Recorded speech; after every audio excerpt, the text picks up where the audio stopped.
कटबो में उड़उल डढ़िया गिराबो मेरा हिया हो।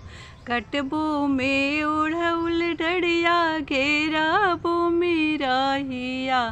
घेराइलू हे मैया जाए ना दे हे बो। घेराइलू हे मैया जाए ना देबो। जबले ना देबू मैया गोदी में बाला कवा हो।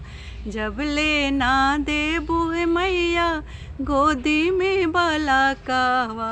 बनाइलू हे मैया जाए ना देबू। घेराइलू हे मैया जाए ना देबू। पकड़ाइलू हे मैया जाए ना देवो। प्रेम से बोलिए सच्चे दरबार की जय, माँ कात्यायनी की जय। दोस्तों, आज नवरात्रि का छठा दिन है।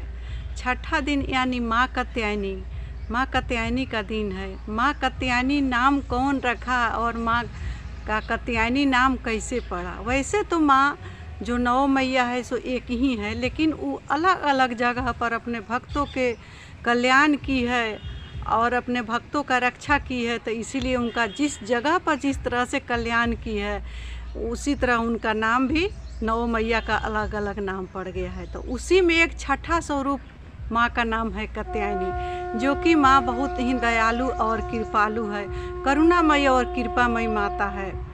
वैसे तो जो जिस भावना से माँ को आराधता है, पुकारता है, पूजा करता है, सब माँ पूरा करती है। लेकिन माँ कात्यायनी का रूप ऐसा है कि किन्हीं मेरे बहनों को जो बच्चे नहीं हो रहे हैं, बहुत दिन शादी का हो चुके हैं, उनके लिए माँ कात्यायनी का जो साधना करना, पूजा करना बहुत ही अनिवार्य होता है।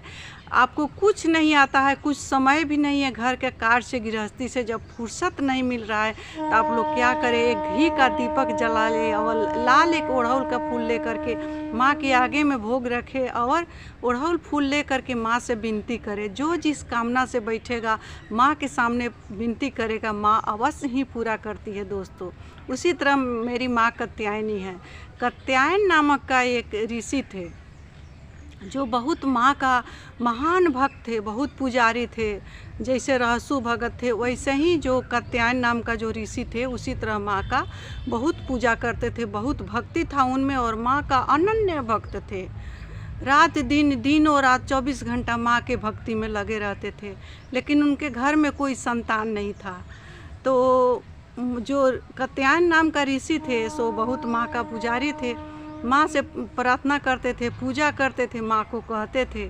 तो कात्यायन ऋषि के घर में एक पुत्र पैदा हुआ, उसका नाम था कात्य। पुत्र का नाम था कात्य। फिर जो ऋषि थे कात्यायन ऋषि, वो अपना पूजा भक्ति माँ का जो आराधन था वो कभी नहीं छोड़ते थे और उनका भक्ति बढ़ गया। जब उनके घर में एक जो पुत्र हुआ तो उसका नाम वो कात्य रख दिए और माँ से प्रार्थना करने लगे कि हे माँ, अगर मैं आपका सच्चे मन से पूजा करता हूँ तो मेरे घर में आप पुत्री के रूप में आइए। इस तरह से माँ से प्रार्थना करने लगे। और यही गुप्त नवरात्रि का छठा दिन माँ कात्यायनी का है। दोस्तों, तो जो आश्विन का जो कात्यायनी माँ का जो व्रत था वो व्रत से वो शुरू किए और माँ को 7वीं, 8वीं, 9वीं तीनों दिन माँ का पूजा किए। और जो माँ उन पर प्रसन्न हुई और उनको वरदान दी, जो दिन था वो था चतुर्दशी। चतुर्दशी दिन था, आश्विन मास का चतुर्दशी के दिन कात्यायन ऋषि को माँ ने प्रकट होकर वरदान दिया। बोला कि हे कात्यायन ऋषि, तुम्हारे भक्ति से मैं बहुत प्रसन्न हूँ। तुम मांगो, क्या मांगना चाहते हो उससे मांगो, किस लिए मेरा इतना तुम भक्ति कर रहे हो। तो कात्यायन ऋषि बोले कि मैं तो क्या मांगूँ माँ आपसे, आप तो सर्वसमर्थवान है, आपसे कोई ऊपर है ही नहीं, जगत जननी जगदम्बा तो आप ही हैं। फिर माँ बोली कि नहीं, अपना बताओ कि तुम क्या चाहता है, तुम्हारे भक्ति से मैं बहुत प्रसन्न हूँ। माँ बहुत प्रसन्न थी उस समय। तो कात्यायन ऋषि बोले कि हे माँ, आप तो हमको एक पुत्र दे दी, लेकिन अब एक पुत्री हमको चाहिए, जो कि आप ही चाहिए। माँ से आप आइए मेरे यहाँ, पुत्री के रूप में आइए। माँ प्रसन्न हो गई, हंसने लगी और बोली कि ठीक है, तथास्तु कर करके माँ चली गई। और माँ चली गई और वहाँ से अंतर्ध्यान हो गई और माँ उनके यहाँ कात्यायन ऋषि के यहाँ पुत्री के रूप में प्रकट हुई। माता रानी पुत्री के रूप में उनका जन्म हुआ। और एक पहला कारण ये है माँ को कात्यायनी आने का, और दूसरा कारण ये है कि धरती पर जब बहुत जुल्म हो गया, देवता लोग को महिषासुर राक्षस था सो बहुत प्रताड़ित करता था, बहुत परेशान करता था। देवता लोग त्राही माम करते करते महादेव के पास गए कि हे महादेव, इस राक्षस से किसी तरह से बचाइए, महिषासुर बहुत त्रास दे रहा है, बहुत परेशान कर रहा है। किसी भी देवता का न यज्ञ होने देता था, ना पूजा होने देता था, ना हवन होने देता था। सारे देवता लोग परेशान रहते थे। महादेव बोले कि मैं कुछ नहीं कर सकता है, आप लोग भगवती के शरण में जाइए, भगवत जो करेगी सो माँ जगदम्बा भगवती ही करेगी।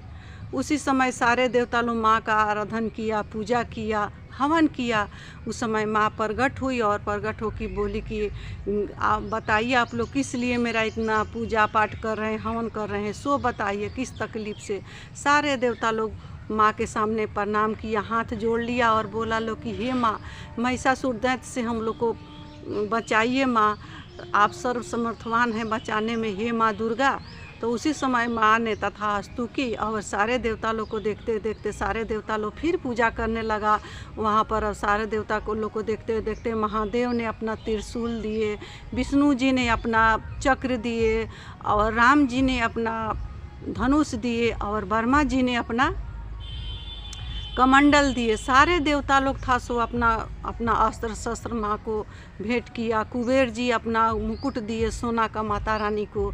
उस तरह से सारे देवता लोग जो था, इंद्र थे से भेंट किए, पुष्प का हार भेंट किए, कंगार पुष्प का हार उनको भेंट किए। और माँ उसी तरह से जब सारे देवता लोग का शक्ति एक साथ मिली और महिषासुर को मारी है माँ, और मारने के बाद अपना जो देवता लोग था उनको स्वर्ग का राज दिलाई है। तो इसीलिए उस दिन दूसरा कारण हुआ माँ का, या जो छठा दिन का, सो दूसरा कारण यह हुआ माँ को आने का। तो उस दिन सबसे पहला जो पूजा जब माँ आई तो जो कात्यायन ऋषि किए थे, उनको आने पर जब उनके घर में जब जन्म हुआ तो सबसे पहला पूजा था सो कात्यायन ऋषि किए थे। इसीलिए माँ का नाम कात्यायनी पड़ा। और जो किन्हीं जो बहनें हैं उनको जो भी पूजा करे वो माँ कात्यायनी का पूजा करे। जिनका शादी नहीं हो रहा है, जिनका बच्चा नहीं हो रहा है, उनको माँ कात्यायनी का पूजा करना चाहिए। माँ कात्यायनी बहुत दयालु है, कृपालु है, करुणामयी है, दयामयी है। तो इसीलिए माँ कात्यायनी का ये कथा है दोस्तों, मैं आप लोगों के सामने रखी हूँ। ये कथा मेरा जो अच्छा लगेगा तो मेरे वीडियो को आप लोग लाइक करिएगा, शेयर करिएगा और चैनल को सब्सक्राइब करिएगा। मिलती हूँ अगले वीडियो में, तब तक के लिए इतना ही। प्रेम से बोलिए सच्चे दरबार की जय। नौ मैया।